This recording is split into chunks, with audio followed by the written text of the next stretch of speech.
So we're glad today to have Regina Lewis with us. Um, she has presented her award-winning program, Cultural Excellence Ideas and Discussions, CEID, and the facilitated widely on topics of cultural competence, diversity and exclusion, cross cross-cultural leveraging, strategic planning, executive speaking, interpersonal communication, entrepreneurship, media and public relations, social media, academic retention and understanding, and climbing out of poverty. As a war veteran who honorably served the United States Air Force, Dr. Lewis is a professor emerita for Pikes Peak State College and an executive coach for the Center of Creative Leadership. Regina holds a doctorate in educational leadership, research, and policy, a Master of Arts in Communication, and a Bachelor of Arts in Communication, and a Bachelor of Arts in Psychology. Regina's work in diversity and inclusion has become an award-winning program. Additionally, her publications are found in books, refereed journals, referred journals, and educational textbooks. So, Regina Lewis, we gladly welcome How you. can I'm I part of the hear? recording on the recording part of her um, bio, but we're just so glad to have you, and it's such a short time. So, I'm going to hand the reins over to you. All right, thank you so much. So the first thing is there's some people who said I had somebody who said they could not hear. So I just want to share with all of you how that's typically done. If you take your mouse, if you're on, especially if you're on a computer, but you should be able to do it on any, and right by the microphone, there's a little arrow that's actually called a Karen. If you click on that, then it'll say select speaker. And right there, you will see what speaker it's coming out of. So mine, it's checked on my MacBook Pro. So I know that the sound is coming through that. So that's just a way to work on your speaker and your microphone, just letting everybody know, just in case, okay? So I did send a text out. So hopefully that will be helpful as well. So we got a lot to do in a short period of time. I'm really excited to be here with all of you, as I always am. So this is really cool. But one of the first things that I want to do is we're going to be doing a lot of interactive stuff. So I want to make sure that everybody's microphone is working. So when I call your name, if you would just unmute for a second and just say, check, I'm here, or whatever the case may be, is fine. And for my assistants, there's a couple of people, I think there's at least one person whose name is like Adiais. Not sure what that is. We so me. So whoever that is, if you could change your name, if you're not sure, we can help you. Please change your name for yes, yes, yes, yes. So that's great. Okay, so let's see here. Michael, can you unmute? Just say hey or something. Hey, I'm Uh, Michael. Thanks for All coming right. in today. Thank you. Thank you. Renia, Hi, I'm Rania. Anya. Okay, thank you. Nina. Hey, I'm Nina. Hey, Kristen. Hi there. Hey, Diana. Hey. Okay, Michelle.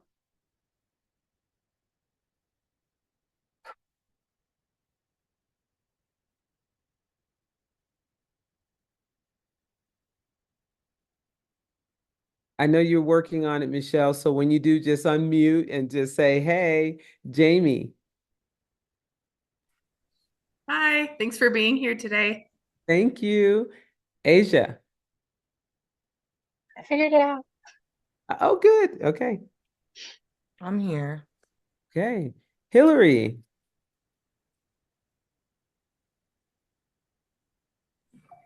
Hi. Hey, Brittany, I can see your name. Can you unmute and say, hey? Uh-oh. Think she went out. When you can, then just unmute and give us a shout out. Hi, Delia. everyone. Can Oh, you, wonderful. I heard you. I think you can hear me now. Yes. Okay, sorry about that. I couldn't find the little button, No the little problem. button to mute. Okay. All right, thank you. You're welcome, Delia. I'm here. Rebecca.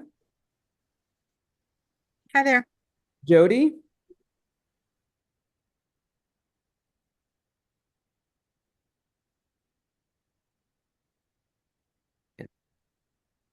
I'm here. Wonderful. Is it Angie Ellie?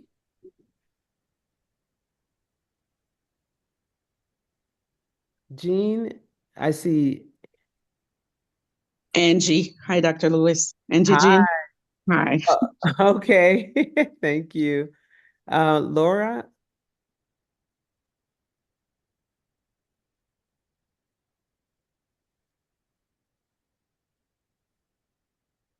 Kelly, I'm coming to you next, so get ready to unmute yourself. Can you hear me? Yes. Okay, I'm here. Okay. Kelly, then hey, Jenny. Hey, Dr. Lewis. Thanks for doing this for us. Oh, thank you. Go ahead, Haley. Then Jennifer. Hey, I can hear. Okay, I'm here. Jennifer. Hello, Dr. Lewis. Hey, all right, thank you. Priscilla. Hi. All right, and Amanda. I'm here. Awesome. Okay, well then we're going to go ahead and rock and roll. Let me get this thing started right here. And let's see, where are we? Doo-doo-doo-doo. Okay. So we're going to be talking about etiquette. And so the very first thing is I just want to kind of know from you, what is etiquette in your head? So go ahead, you can unmute yourself and just speak freely, or you can put it in the chat. What is etiquette? Respectful and considerate interactions with people. Sure, sure, it is. Anything that anyone else want to add to that? Yeah, just like how like your body language as well when you're talking to people and eye contact, like your tone of voice and just being overall like polite with others. Sure. Sure. There's some people who say, I'm not doing all of that. This is who I am. If they can't accept me, just too bad, right?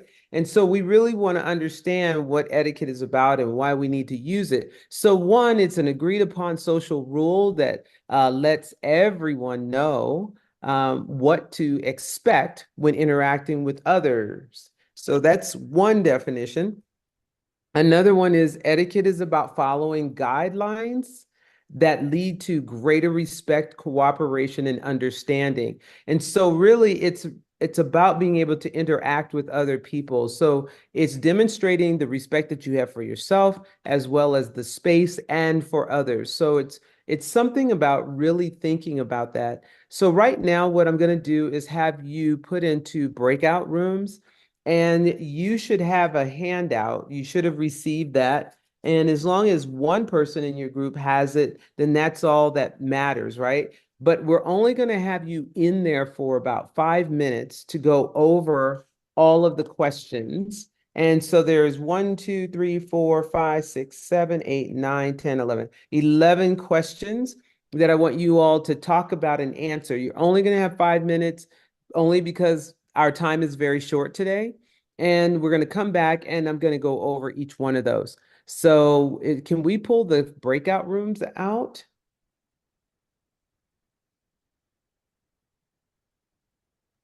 Would you like to be in one as well, Dr. Regina No, Lewis? thank you. No, Okay. thank you. I'll just refuse it if it comes out that way. Okay, perfect.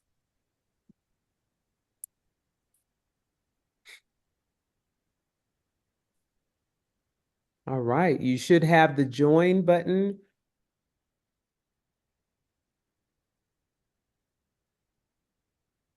Tanya, do you see that everybody's back? Does it look like we have in the I think it looks like we participants? have almost everybody back. Okay. I'll go ahead and get started. And so I'm sure that, many of you have some answers to this. I'd like to hear from one or two people with each of the questions. So could somebody from any of the rooms talk about what is the benefit of knowing and using proper etiquette? Excuse me. I'm good at calling on people, so let me see where the I'll say something just in general because I missed out the breakout room. okay. I think it's just important to have etiquette because it keeps in mind that other people don't necessarily view the situation as you would, and just being mindful of just everybody views everything differently. So if you have etiquette, you go in just knowing that how you present yourself and how you talk to people really sets the tone for the room. So you kind of have to read people's body language, etiquette on the situation that you're in at the time. That's great. Thank you. Thank you so much. Well, what I want to add to that is when, you don't want to be judged. And if there's a way to know etiquette, that's important. Not everybody is taught etiquette, so we can't really judge them for what it is that they don't know. But it is something that people automatically do because they have this expectation that that is, everybody can do that. I mean, everybody should know it, but it's not actually the case. So the second one and I can see everybody starting to play with the whiteboard, which is absolutely fine. What I'd like for you to do is go to the texting tool, and I want you to type in what side should you place your name tag? What side should you place your name tag? Go ahead and write that in.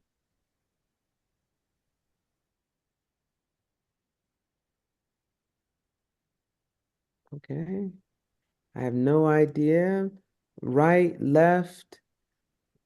Left, right. I see a lot of people typing in the chat. If you ever want to use the board, which I think is a lot of fun, over to your left, there's a thing called annotate, and you'll be able to click on that, and then you'll see all of your tools. All right. Well, I think we got a lot of information here. So what I'm going to do is I'm going to stop at this point.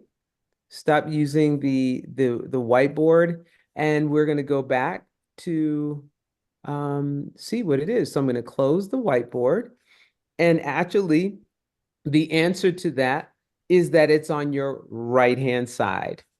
So the way to remember that is we shake hands with our right hand and you follow the line of sight up, and it's going to be on your right hand side. Now, you might work for someone and they put their business name on the right and then your name goes on the left. But the most important person or entity should be on the right hand side. So if you're in a business situation, it goes on the right hand side. So how do you know if you have too much food in your mouth when chewing? How should you even know that? Go I'll ahead. that one. I Go just said you shouldn't be talking with your mouth full anyway, or any food in your mouth is what etiquette I was taught as a kid. And I'm a Southern girl, so I don't know, but we wasn't allowed to talk with our mouth open or Yeah, chew. so talking with your mouth open is different from how Chewing. much food should you put in your mouth. No, I'm saying, oh, okay, for having food in your mouth. Okay. Yes. Yes. Anybody else want to take a try at it? I imagine you should be able to swallow after chewing 10 times or something. Okay. So the answer actually is that you should never see the food print in your cheeks.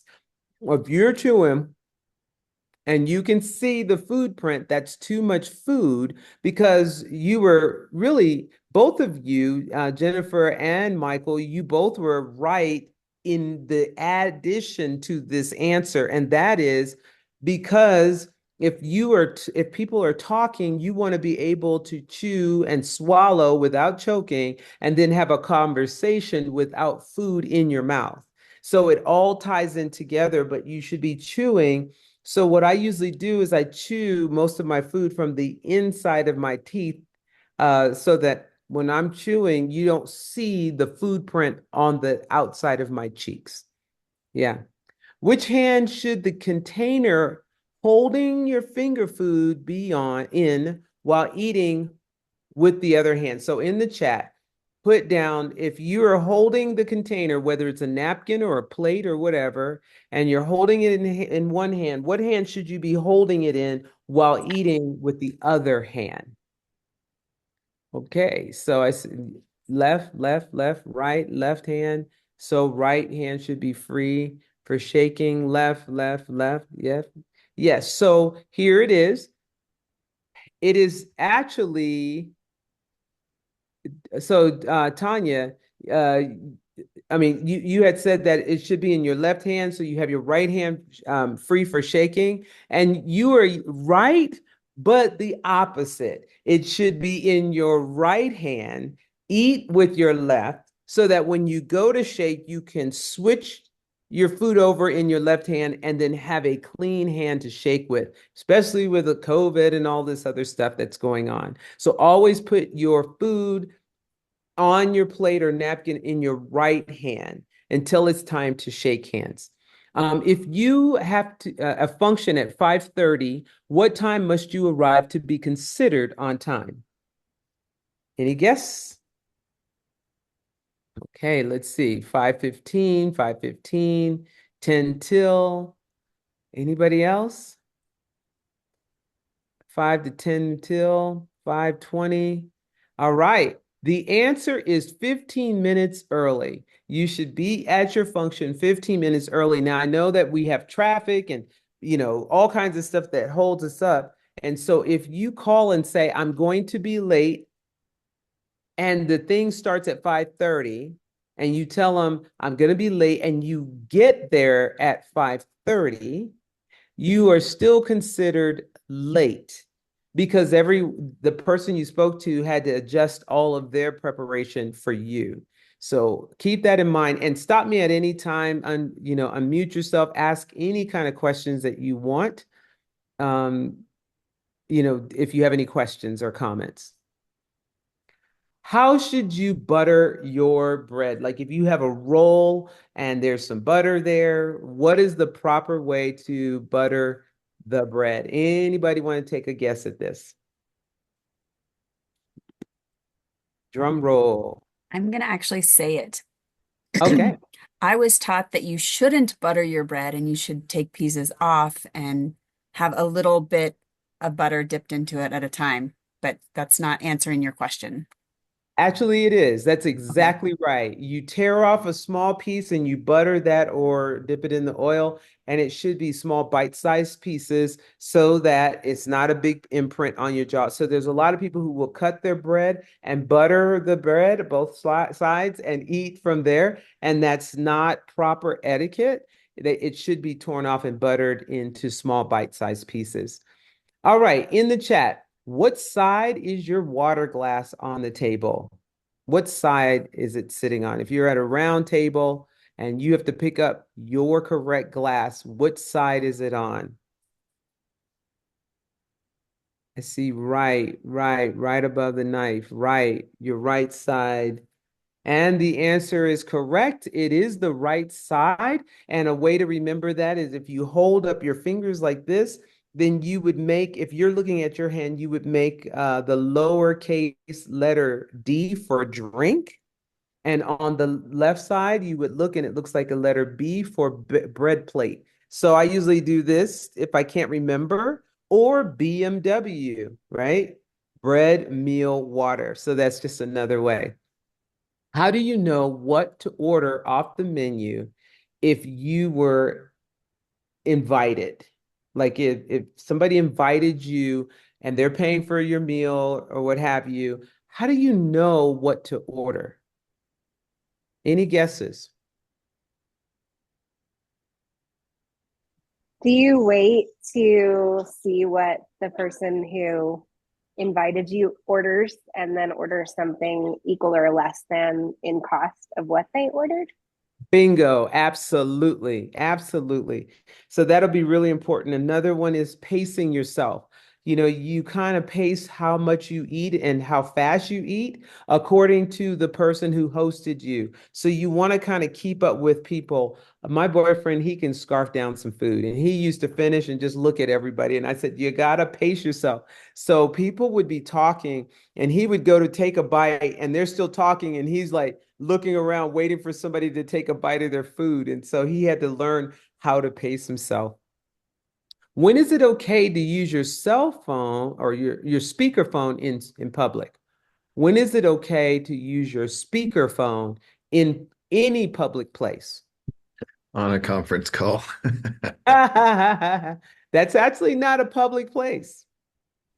I mean, if you're in a public place, you still should not have it on. So you should never have your speakerphone on, and people love to do that. Is it okay to keep your earbuds in your ear while talking to someone face to face?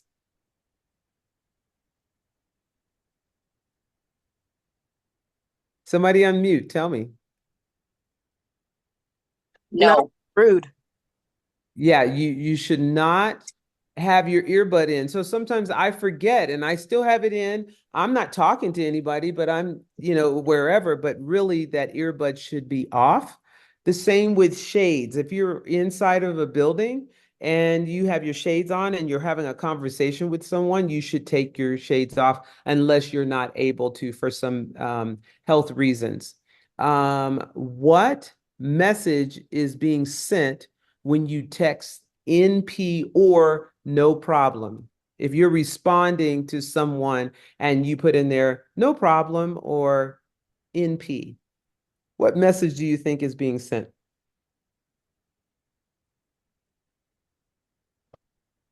That there is a problem. No worries. Yeah, actually, you would think that that's what it means, but really, when we put no worries, no problem, it's really saying there's a problem, but I'll let it go. So etiquette-wise, we should never put that there.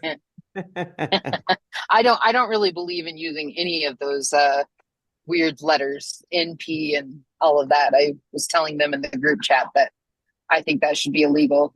I don't know. I don't know who came up with using letters for how they want to spell things out, because who can decipher that all the time? Well, interesting enough, when they first came out with texting and that they had it on the news and they started showing us what letters actually meant. And so it was the way to communicate. And they used to have classes to teach you how to do those things and what they actually meant. Yeah, it's so wackadoo to me. Like when I see NP, I think nurse practitioner. So like when I see people doing that, I'm like, what? Why would you put nurse practitioner? It's just like it's left up to everybody to decipher these things. But if you take it the right way or the wrong way, you're like, well, I don't know what nurse practitioner means other than no problem. So it's weird. Well, here's the thing. So when I did my research on texting, proper etiquette that you can use letters. That's what's really interesting about it. It's just that some of us, we're not there yet, or we don't want to be there, but that is, so you can and you don't have to. And that was really interesting when I looked that up. It's just amazing. So let me show you some of the objectives that we're going to go over for the next 25 minutes. The first is we're going to be talking about table etiquette. We will go over some of the basics. We're going to talk about technology, discuss some critical tips for technology etiquette. We also are going to look at social settings. We will learn the body politics of interactions. So the body politics is just really how to interact and behave and show up in public spaces and places. And then finally, we will be talking about public speaking, going over some of the common mistakes of being in the presence of professional speakers. So we're going to go over all of those. So in your packet, just so you know, even if you don't have your hands on it right now, there is some information for you, but I will go over some of this information with you. First of all, answering the question. Somebody has their phone not on mute. Let me make it. Okay, there we go. Why have table manners? Why is it even important to have table manners? And so if you think about it, there's many reasons to do it. One is table manners are a sign that you take time, right? So you're taking time to invest in yourself. That's a message that table manners actually delivers. Another reason for it is being thoughtfully self-aware about how you make others feel. So, in other words, if you're chewing, you got mouthful and you're talking too much at the table, you've got your elbows on the table, it may be uncomfortable for other people. And even if you say, I'm fine, I'm comfortable, doesn't mean the other person is, even if they don't say anything. But it really does speak volumes as to who you are. Now, there's a lot of people who've never gone through etiquette. I was raised with etiquette, but I did not, there were other people who were not raised with etiquette.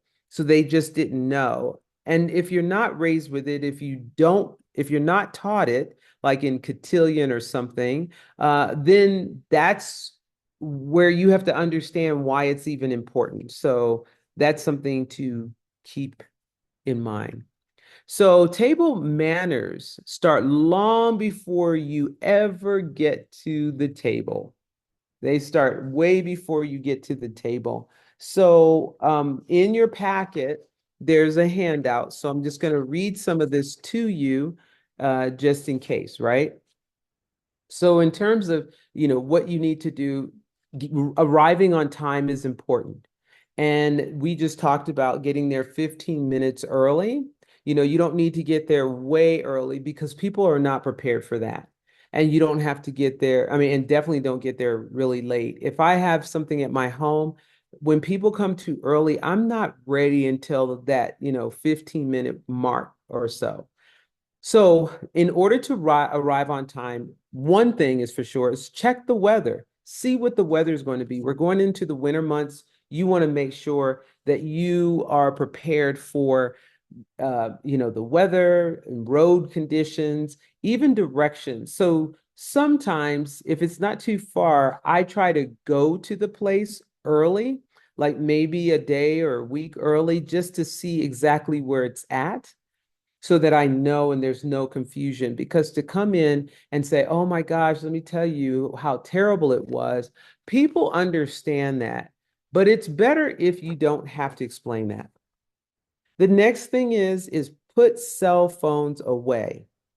When you have your cell phone out, it shouldn't even be on the table, right? So your cell phone, if you don't have anything to put in, if you don't have a pocket, you don't have a purse or anything, I usually put it under my leg.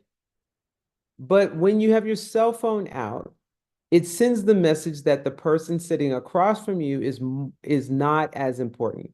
I put on here is more important, but it's not. So you want to make sure that when you put it away, you're demonstrating that that person over there is more important.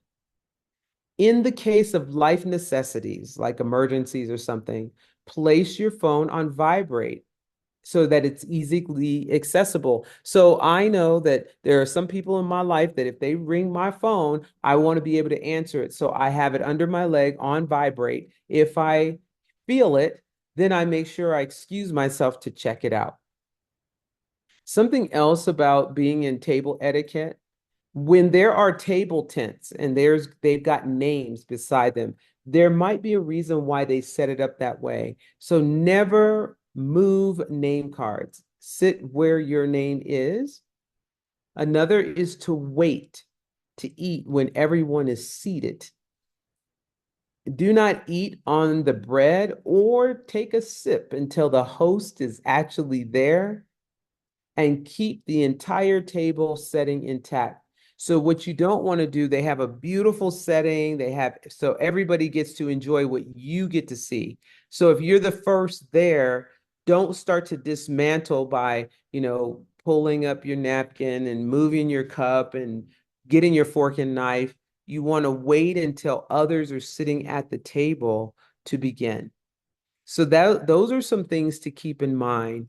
I do have some other handouts, like I said, that you could actually look at that I want you to be able to know about. So let me go through a couple more. Your napkins. So when you have your napkin, it will explain to you on the sheet what to do if it's lunch or dinner, how to actually fold it. But what you should be doing is making sure that before you eat, soon after you're all seated, then you take your napkin and you place it on your lap. That's where it goes. And when you are ready to leave, if you have to get up to go to the restroom or something, and then you are going to come back, if you're temporarily doing that, then you place your napkin on your seat.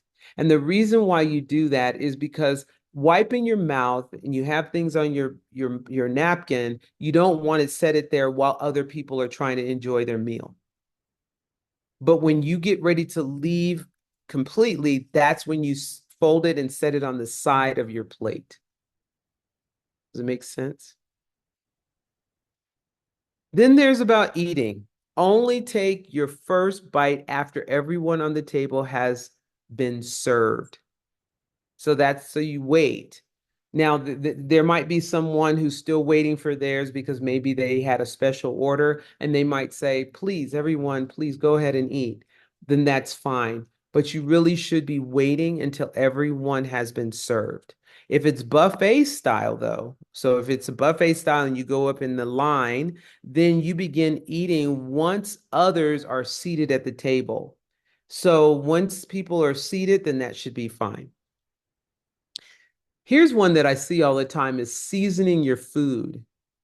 Taste your food before seasoning it. And then when you do taste it, even if you say, oh my gosh, this needs some seasoning, lightly season the food. I saw someone, they love pepper and they shake and they just go to town. That is not proper etiquette. I've learned how to just eat what's there. I don't even season the food. I'll just go home and eat a meal, you know? So that's something to keep in mind. If someone asked you to pass them the salt, do you pass them both the salt and pepper or just the salt? So do you pass one or do you pass two? Put that in the chat. Do you pass one or two?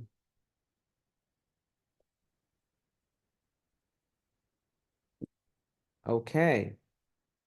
Some say two, some say both, some say one, some say pass them what they asked for. What happens is that they start to get lost.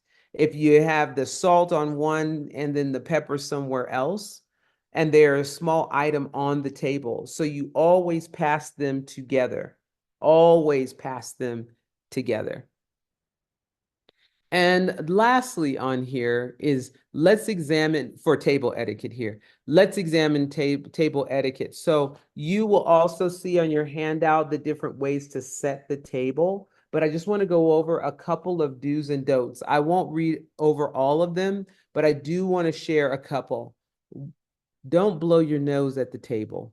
And people do that. They want to blow their nose at the table. Excuse yourself for sure. Another one, people do not RSVP.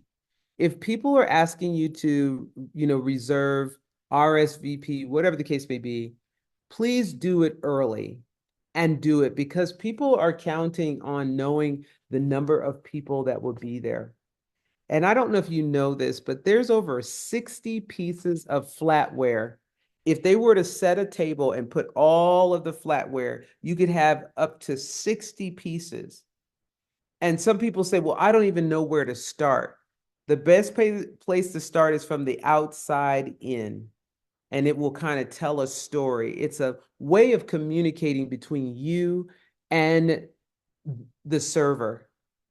And there's so much I'm not saying on this etiquette as far as how to communicate without saying anything, but there are many different pieces, how to enter and exit from sitting down and what that actually means. And do you speak to the waiter in a five-star hotel or a restaurant? All of those things do matter. So those are some pieces, and I did put some information for you on that piece of paper. So does anybody have any questions? Because I know I'm telling you a lot of stuff, but I have a lot of things written down. But I wanted to know, does anybody have any questions before I move on? I do. I know in certain customs, it's customary for a man to stand up if a woman is leaving the table. Do you have anything about gender norms as far as etiquette goes? I'm glad that you asked that question. We in America at this point, there's no gender bias to this. If someone comes, then everyone stands. If somebody is leaving, everyone stands, as opposed to just the men or just the women sit. It is everyone stand, everyone sit. So that's the proper etiquette.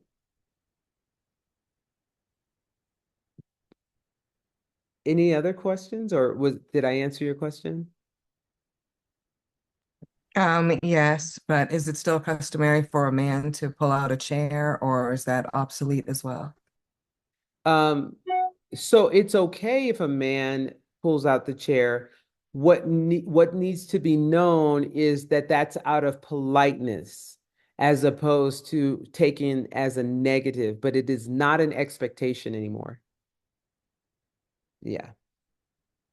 What about age? So when we're addressing if an adult walks in, does a child get up? What about the age culture or etiquette? Yeah, in America that we do not have that. However, what you teach in your home, like in my home, that is an expectation, but that is not the norm in etiquette right now, unless you go back to old school etiquette. It's a great question. Great question. Well, guess what I'm getting ready to get into, because this is like a great segue into that. And that is tips for technology etiquette. Ooh wee, ooh wee, ooh wee. So when we look at this here, I want to ask you all, and you can put this in the chat, you can uh unmute yourself, whatever, but I want to know, why do people turn their cameras off when they're online? Why do people or keep their cameras off? Do you mean when they're on a video call? When they're on a video call, when they're in a virtual meeting, a training? You want me to tell you why I do it? Because everybody got a different reason. Sure. I turn my camera off because I'm so busy doing so much other stuff. I multitask a lot, and I feel like it's rude for them to see everything that I'm doing. So I'm like, well, so they won't get to, because I multitask and I'm able to listen to a million things. Some people can't do that, and I just feel like if you're watching me do all these things, you probably think I'm not paying attention when I really am. So I just feel like I just don't want them to see all the craziness. Okay. Okay. Anyone else? Yeah, I know during COVID, this became a big point of contention, especially in the education realm. And while I definitely recognize that it can seem rude, whatever people are doing in the privacy of their own home is the privacy of their own home. And with on being on Zoom, you know what I'm saying? You're not being invited into their personal home. You're just invited to have a conversation. And so I think it's important to be mindful of it, maybe seeming rude, but there are people who are in domestic violence situations. There are people who are homeless. There are people who are like deathly ill and don't want to be, you know what I'm saying, on camera. And so, yes, there definitely are people who are rude, but there are a myriad of legitimate reasons why people keep their camera off. So yes, there are some legitimate reasons. However, when you go into a meeting of any type and it's virtual, it is supposed to be treated just as if you were at that meeting space. So some people say, well, my hair isn't right, my house is a mess, whatever the case may be, then you're not really prepared for the meeting. The same goes true with multitasking. What that sends a message that this particular meeting is not the most important meeting. Like there's a myriad of other things. And even though I'm telling you all this, I understand it. I understand all of those things. But when we talk about proper etiquette, it is really preparing ourselves for that particular meeting at that time. So if you have a case like Asia was saying, where it's unforeseen circumstances, It is the person who's going to have their camera off that needs to contact the person who is setting up the presentation or the presenter to say, I am not able to turn on my camera, and this is the reason why.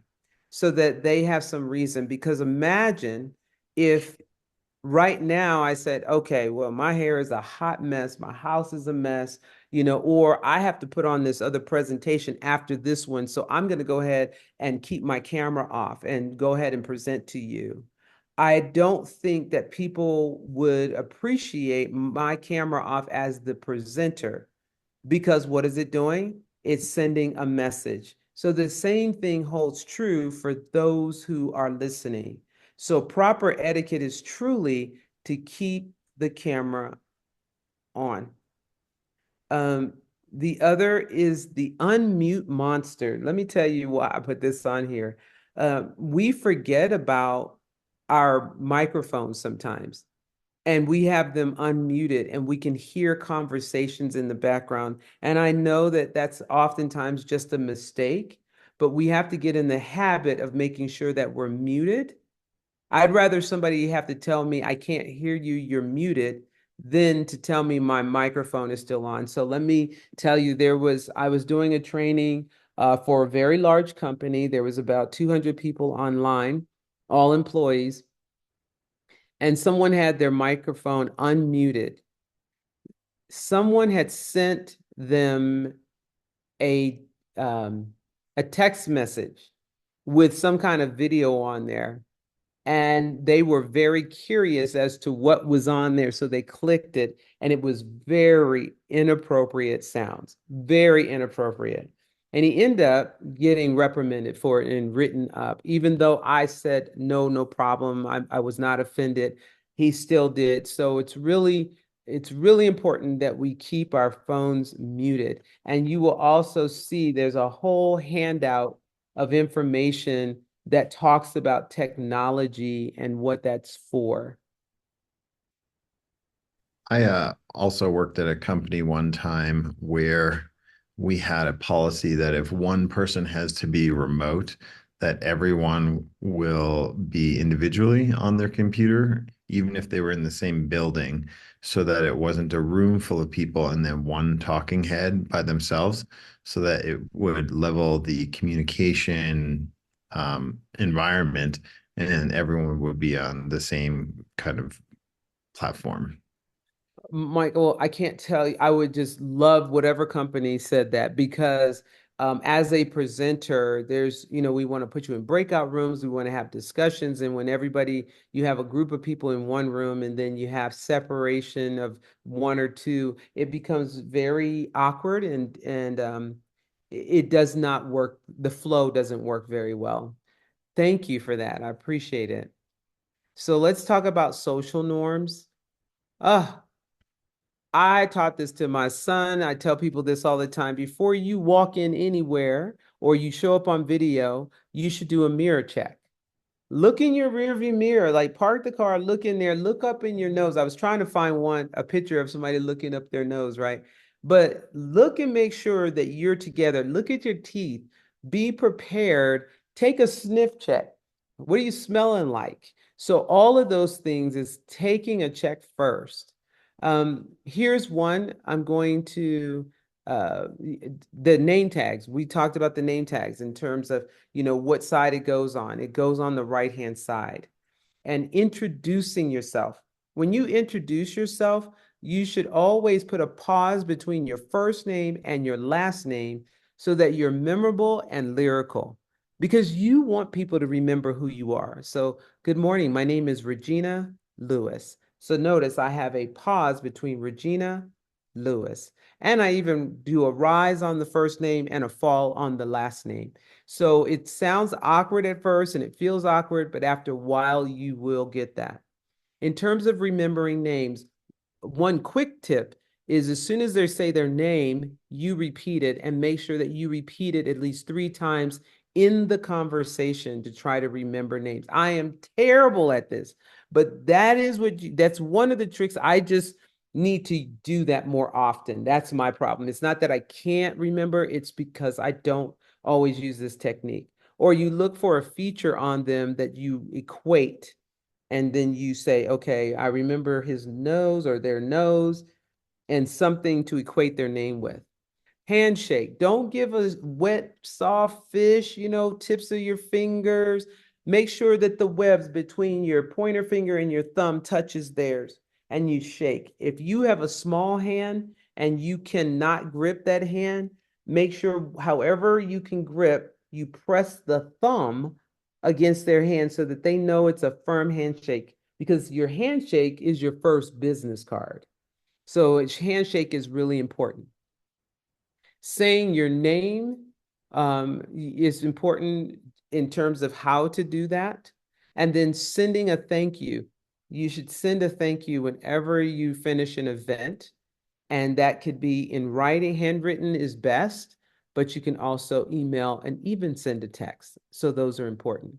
Just a few more slides. Speaking up or stop talking. Have you ever heard of listener's abuse? That's when the person keeps talking, they don't look at any cues, and the other person can't get a word in edgewise. So being able to pause to allow other people to speak is really important. I gave some tips on how and what you can do about speaking up and not over talking. And that's really important, what you do. So make sure you look at the handouts. 2 more slides. So sharing common faux pas from a public speaker. So for me, taking photos, people love to take photos of people's PowerPoint slides. That's intellectual property. It's not appropriate to take pictures of your slide unless you ask the person, may I take a picture of your slide? But just to pull out your camera and take pictures is inappropriate to do. Asking questions. Sometimes it's important to wait until the end, or if you do ask a question, at least before you ask another question, wait for several people to have said something before you speak up again, because then you become the person. Addressing errors. People love to say, in the middle of a presentation, you messed that up. You misspelled that. That's not correct. You're missing a button, whatever the case may be. And so something that I always say, I'm going to flip to it real quick. Never point out something to a person that they cannot adjust in 1 minute or less. So if it's not something that they can adjust right away, then why are you telling them but to cause them anxiety? So that's something to keep in mind. I had a misspelled word, which you will also see one. It'll say quit in groups instead of quiet in groups. And if I had that on the slide right now, there's no way I could fix it. But if afterwards you say, hey, I just wanted to let you know that you had a misspelled word. I know that you like to have things perfect. I just wanted to make sure you knew that. Then that's fine. But during doesn't help the situation at all. So that's addressing errors. And then recording the session. So you should never be recording a session unless you've gotten permission to do so. So those are several of the different tips and tricks when it comes to etiquette. And I know that we have gone over etiquette like drinking water from a fire hose, but at least it's a start. It'll give you something to think about. You have this great handout that has a lot of information on it. And of course, you can always get in contact with me. So thank you. And there is the JOT form. I think this is for evaluation. Is that right? Yes. Okay. So please, if you wouldn't mind doing the evaluation before leaving today's session, and I'm